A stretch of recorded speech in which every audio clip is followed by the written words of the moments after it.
Hello guys, welcome back to the channel. In this video I'm going to be speaking to or answering the question Eunice Kayode 30 asked, right? And it's a question that says I want you to comment on the danger of using valuable ID as a registration on such platform. If it crashes, can they access personal information with such? So I love that this person is concerned about. I believe this person is a woman because of the picture. So Eunice Kayode, I love that you are concerned about your data. This is very important. And of course, this comment was left on my video on CBEX that says CBEX is a scam. The shocking truth they don't want you to know. So now, why should you even be concerned in the first place about your data? Now, I'm going to tell a short story about this data thing and our experience with a similar platform, MTFE, that ended up crashing. And in fact, how we were threatened to actually paying more money into the platform because they have our data and they will take it up legally and blah blah blah. But I mean, we all knew that was a scam at the end of the day. So now, one thing that you, if even if you're already, trading on this platform, one thing that you should be aware is that number one, the SFC has issued a warning, right, concerning this CBEX platform, for instance, and there has been a domain porting. So they've changed their domain name from CBEX, I think CBEX OKL or so, to CBEX.cx. Now you need to be very, very much aware of this fact. Now, I mentioned something in one of my videos that the fact that a platform claims to have MSB registration is not a proof of legitimacy. So yes, you actually need to be worried about your data. And I will tell you why in a jiffy. But I want to share a background story. Now, when we did the MTFE thingy, when we invested and all, and they ended up, absconding with investors' money. I'm talking about billions of dollars. At least they ended up going away with billions of dollars, right? And that's how big MTFE was. And I see exactly the same tactics. Number one, no face to the companies that are doing it. They have absolutely no face. The faces, for example, if I ask a lot of people doing MTFE, who is the real CEO of the company, right? It's very difficult for a lot of them to explain. So an organization that operates, in these gray areas, it's hard to monitor. Now, what are the dangers? Like MTFE, when it crashed, you need to see the message that was sent to people, right? The MTFE platform itself, the app, right, sent out message saying that, look, your account is now on minus. So the tactics was, even people who didn't trade on the platform, every trade was done automatically, whether you switched on your trade or not. It was everybody's trade was automatically on the day they wanted to strike. And then the excuse was, oh, our AI went into a bad trade and all your accounts are now on minus, right? So some people open their account and they sell minus 5,000. That's minus $5,000. Some people open their account, they see minus 10,000. And then the platform had the guts to tell everyone that, look, you have to pay the minus on your platform. If not, we'll take legal actions. We have your data. That is where I'm pointing at. We have your data, right? I'm telling you all these things. You can go and fact check, right? When I make my videos, they are facts, they are things that actually happened. So the platform was like, we have your data, you all must go and pay your negative balance and then continue use before you can continue using the platform. And if you don't pay your negative balance, we will locate you, we will go for you and this. But I mean, the platform and it was closed down after a while, so it was a clear scam. Everybody knew it was a clear scam at the end of the day. But those who started early definitely got paid. Like, just Google MTFE scam, you will see it. Those who started early definitely got paid. Go and check on Telegram, you will see so many Telegram channels that are still in existence till today, and you can even see the message that these people sent after the platform crashed. So now what I'm telling you is that when you put your data on these kind of platforms like CBEX and all these platforms, you are giving them access to your data. Now, I know that a lot of people may not even as easy as use a different password. So number one danger, those that don't even use, some people tend to say, I don't like using different password. I like using the same password because I tend to forget my password, which is fine. But what you don't know is that if you are using the same password, that means automatically the platform already has access to your email and your password, right? Now, some of these platforms, I'm not saying all, or I'm not even saying MTFE does it. I'm not saying CBEX does it, right? But I know that for a fact, a lot of these platforms are into the business of, data, selling of your data. Okay, a lot of these platforms, they are into the business of selling your data. So it's possible that the CBEX also is into this business. I'm not saying they are for a fact, I don't know, right? Because I've gone through the website, their current website, they have a privacy policy, but I see loopholes, right? I see loopholes in the privacy policy. And if the company is operating from, offshore locations like Seychelles, Cayman Island, and all those offshore locations, then it is possible that enforcing GDPR regulations on such will not be it. In fact, it will be near impossible. It will be almost impossible to enforce, all those GDPR fines, regulation, and all, in terms of data protection. And then one thing is, how can you trust a company that has not been able to, submit itself to SFC, and has been issued warning, and SFC has warned about such a company? How can you now trust a company like that with your data? Now, in cybersecurity, and forgive me because I'm diving into the academia aspect. In cybersecurity, there's something called targeted phishing, right? Now, targeted phishing means, first, phishing it in itself is, phishing means that people actually disguise, and then they get some information from you, whether it's your password, whether it's your credit, your credit card information, and so on and so forth. So targeted phishing means that the the data they're trying to steal, that you are a target, right? So they specifically tailor the message for you.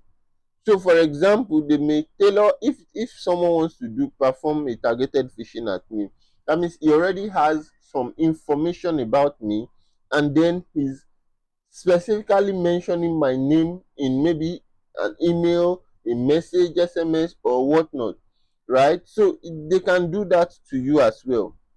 Then let's not forget about third party vendors that will also have access to your data, right?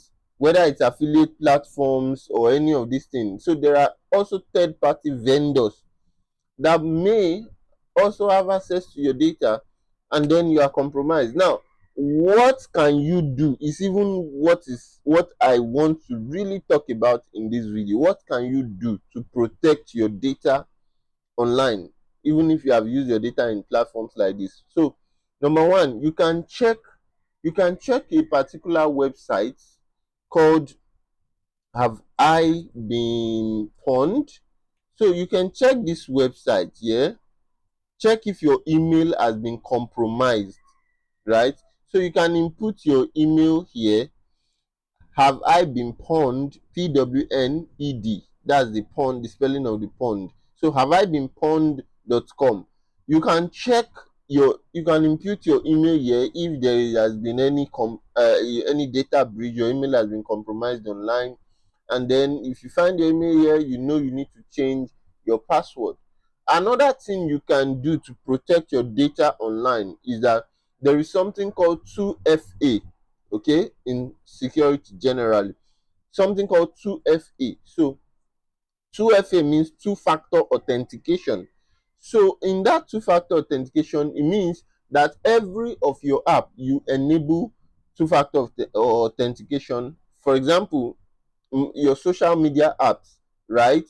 There should be two-factor authentication, in the sense that if someone has, even if someone has access to your password and they try to log in into some of your platform or all of your platform, either you receive a code on your email, to verify that it's you, or you have an authenticator. So for example, if you go on, of course, I use this Samsung.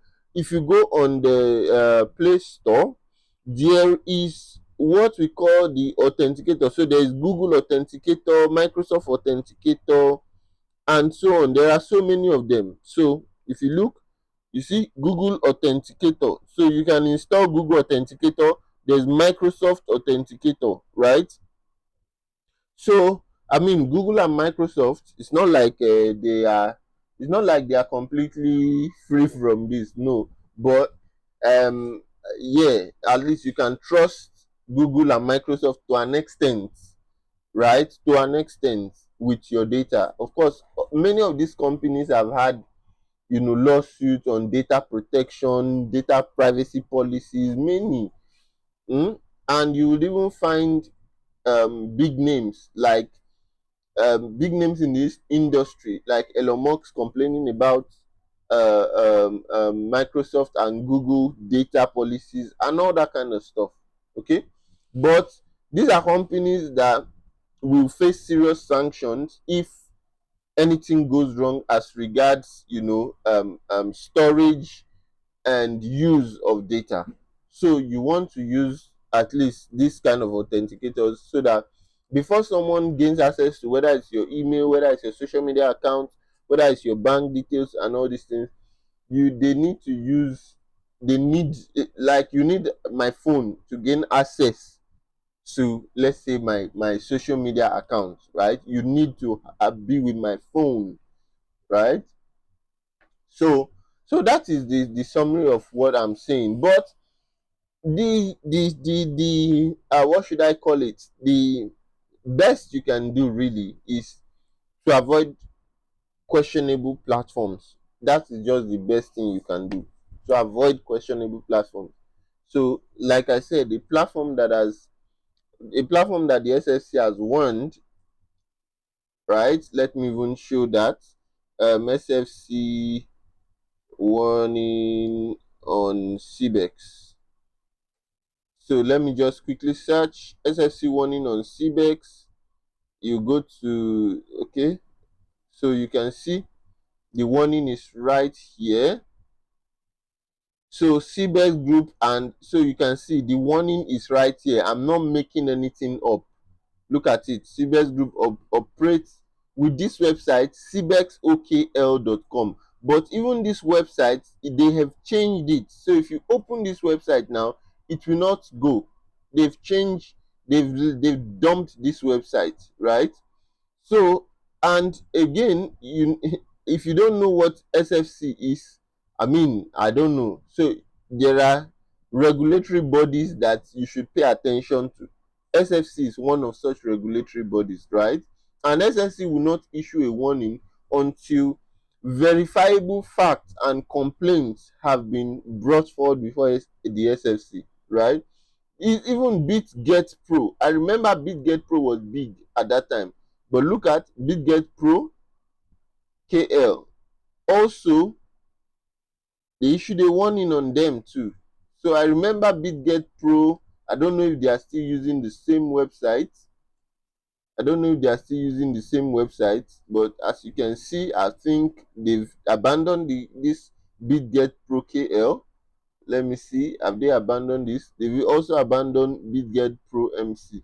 So you see that um you need to follow all these websites, SFC, and you can even see other regulatory other regulators. Look, you can see other regulators. So you want to also check other regulators, for example SEC, right? Security and Exchange Commission, that's US, Financial Conduct Authority, UK. So you want to check all these other regulators and see and ensure that you are doing the right thing.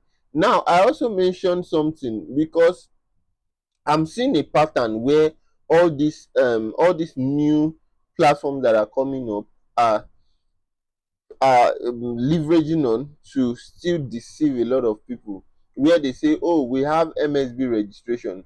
See, MSB registration does not guarantee legitimacy of a platform. And I've said this thing before. A lot of platforms that had MSB registration have actually scammed people. Look at some of them, right? Some of them. Look, when you see BitConnect, MSB registered, okay? The MSB registration was done before collapse. Scam, it was a Ponzi scheme on registered securities. What happened? They promised high returns via a lending program. They collapsed in 2018 after regulatory crackdowns. So legal action, SEC charges, class action lawsuits, right? OneCoin was another one. Look at what they stole. $4 billion. A massive Ponzi scheme. I don't know. MTFE too is also in this list. I'm talking about companies that stole billions of dollars. There is Gain Bitcoin, operated in India, right? $300 million. Look at Plus Token, right? $3 billion. You can see that many of these high tech Ponzi schemes slash forex trading, fake forex trading, and Ponzi scheme, and exactly what I classify CBEX as from my own analysis, right?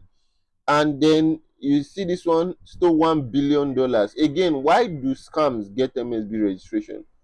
It's just because MSB registration is not an endorsement. FinCEN, so FinCEN is responsible for the MSB, does not vet business for legitimacy, only collects registration data. So FinCEN will not vet your business for legitimacy, right? It's just like a CAC registration in Nigeria, for instance. So Corporate Affairs Commission will register your business, but we not vet that business if it's a scam or not. So it's easy for anyone to have a CAC. That does not mean that the Nigerian government has, certified that business as legitimate or scam free. Anything can still happen, and that's what I'm trying to warn people about and educate people about these things. So thank you very much for the person who asked about the data, and I believe that you got some insights and how it's important for you to protect your data online. So always stay safe. The essence of this whole channel is to just make sure that we are doing all these investigations. I'm giving you the facts, showing you the facts so that you can decide for yourself, right? Many of the platforms that we have talked about in the past has crashed. Yes, many of the platforms that I've talked about on this platform, they've ended up crashing, right? And people lost money. So what we are saying is, if if at all you still decide to invest in questionable platforms, please invest only what you can afford to lose, and make sure you are safe. As regards data, you can use data that is not too sensitive. When you feel like this platform is questionable, use data or ID that is not too sensitive. All right. I remain my humble self innocent, and I hope you got value from this one. Thank you for watching. Make sure you drop your comments, opinion in the comment section, and I'll be reading and responding to every one of them. And if you're interested in serious platforms like forex trading platforms that are legit and registered, please comment business, and I'll do you the honors of making a video. Thank you and bye guys. See you next one.